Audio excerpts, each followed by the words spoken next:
প্ৰথমতে নুৰিছা কিচেনৰ ফালৰ পৰা সকলোলৈ ঈদ মুবাৰক। আৰু দেখোঁতে দেখোঁতে ৰমজান মাহ শেষ হৈ গ'ল, পবিত্ৰ ৰমজান মাহ। বহুতে বেয়াও লাগি আছে দেখা পাইছে। আৰু আজি শেষ ইফতাৰ খিচিৰি বনালোঁ। মোৰ কিন্তু বহুত বেয়া লাগি আছে, কেনেকৈ বা ৰমজান মাহটো গুচি গ'ল। আৰুতো 1 বছৰ কাৰণে এতিয়া আৰু ইফতাৰ খাব নোৱাৰিম। আৰু মই খিচিৰিটো কেনেদৰে বনাইছোঁ আপোনালোকে মোৰ ফুল ভিডিঅ'টো চাব আৰু চোৱাৰ আৰম্ভণিতে এটা লাইকো দিব। মাংস দি খিচিৰি বনাবৰ কাৰণে এইফালে মই গেছত প্ৰেছাৰ কুকাৰ বহালোঁ আৰু প্ৰেছাৰ কুকাৰত দি আছোঁ ৰিফাইন তেল। এতিয়া দি আছোঁ লং, ইলাচি, দালচেনি। দি দিলোঁ এটা তেজপাত। এতিয়া দি দিলোঁ 3টা পিঁয়াজ।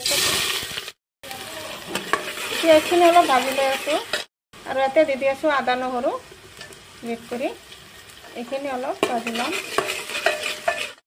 পিঁয়াজ নহৰু আদাখিনি এনেদৰে ভাজি ল'লোঁ আৰু এতিয়া দি আছোঁ ইয়াতে মাংসখিনি।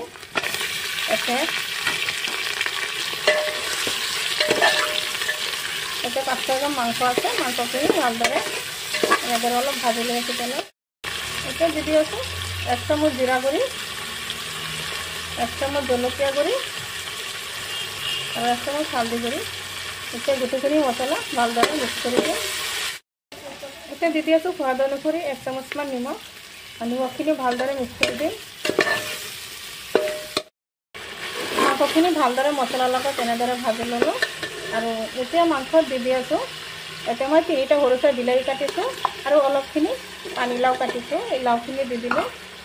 যিহেতু এইটো খিচিৰি বনাওঁ, ধুনীয়াকৈ মছলাৰ লগত এইখিনি মাংসৰ লগত ভালদৰে অলপ ভাজি ল'ম।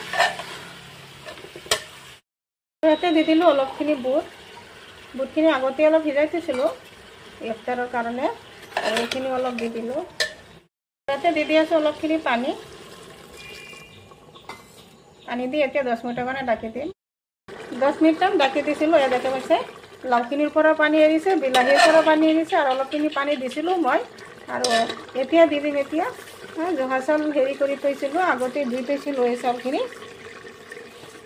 এতিয়া 3 পোৱা চাউল আছে, ধুই থৈছিলোঁ ধুনীয়াকৈ। চাউলখিনি উললিছে, এতিয়া দি দিম গুটিখিনি চাউল। গুটিখিনি চাউল দি দিলোঁ আৰু এতিয়া ভালদৰে মিক্স কৰি দিম। খিনি ভালদৰে মছলাৰ লগত মিক্স কৰি দিলোঁ আৰু এতিয়া দি আছোঁ ইয়াতে গৰম পানী।